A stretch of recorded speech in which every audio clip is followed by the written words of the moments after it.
ఓదెల మల్లికార్జున స్వామి ఆలయంలో మహాశివరాత్రి బ్రహ్మోత్సవాలు ప్రారంభం. పెద్దపల్లి జిల్లాలోని అతిపెద్ద శైవ క్షేత్రమైన ఓదెల శ్రీ మల్లికార్జున స్వామి ఆలయంలో మహాశివరాత్రి సందర్భంగా నేడు ఉదయం గణపతి పూజ, శివ పుణ్యవచనం, కలుష స్థాపన, మండపారాధన మొదలగు కార్యక్రమాలతో బ్రహ్మోత్సవాలు ప్రారంభించిన అర్చకులు ఈ నెల 27వ తేదీ వరకు మహాశివరాత్రి బ్రహ్మోత్సవ కార్యక్రమాలు నిర్వహించనున్నట్లు ఆలయ ఈవో సదయ్య, ఆలయ ప్రధాన అర్చకులు వీరభద్రయ్య తెలిపారు. ఈ సందర్భంగా ప్రధాన అర్చకులు వీరభద్రయ్య మాట్లాడుతూ నేటి నుండి ఉదయం నుంచి బ్రహ్మోత్సవ కార్యక్రమాలు ప్రారంభమై ఈ నెల 24న సోమవారం ఉదయం 10 గంటలకి శ్రీ బ్రహ్మరాంబ మల్లికార్జున స్వామి దివ్య కళ్యాణ మహోత్సవం అంగరంగ వైభవంగా నిర్వహించడం జరుగుతుందని, కావున భక్తులు అధిక సంఖ్యలో పాల్గొని మహాకళ్యాణ మహోత్సవాన్ని తిలకించారని వారు కోరారు.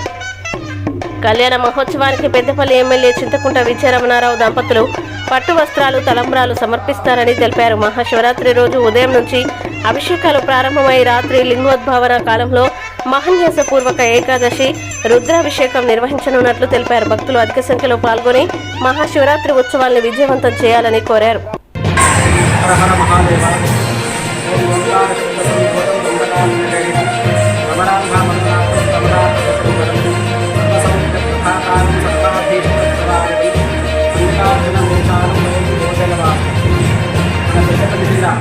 ఓదెల క్షేత్రంలో వెలిసినటువంటి శ్రీ బ్రహ్మరాంబ మల్లికార్జున మహాస్వామి వారి దివ్యక్షేత్రంలో మహాశివరాత్రి పురస్కరించుకొని బ్రహ్మోత్సవాలు ఉత్సాహితంగా జరుగుతున్నాయి.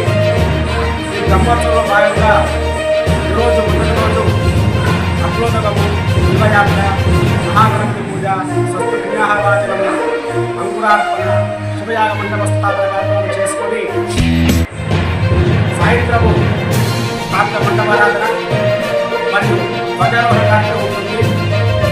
అదేవిధంగా రేపు విశేషంగా ఉదయాత్పూర్వము 5 గంటలకు బలిహరణ కార్యక్రమం ఉంటుంది.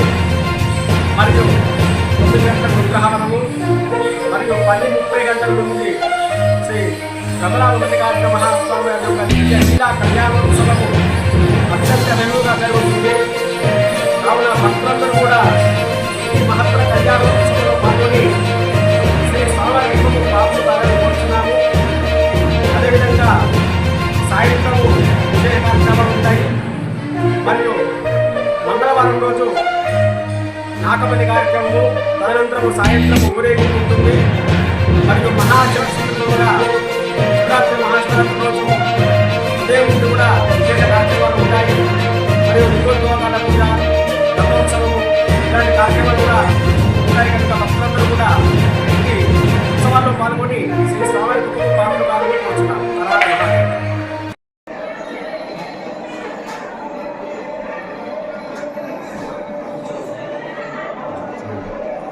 అది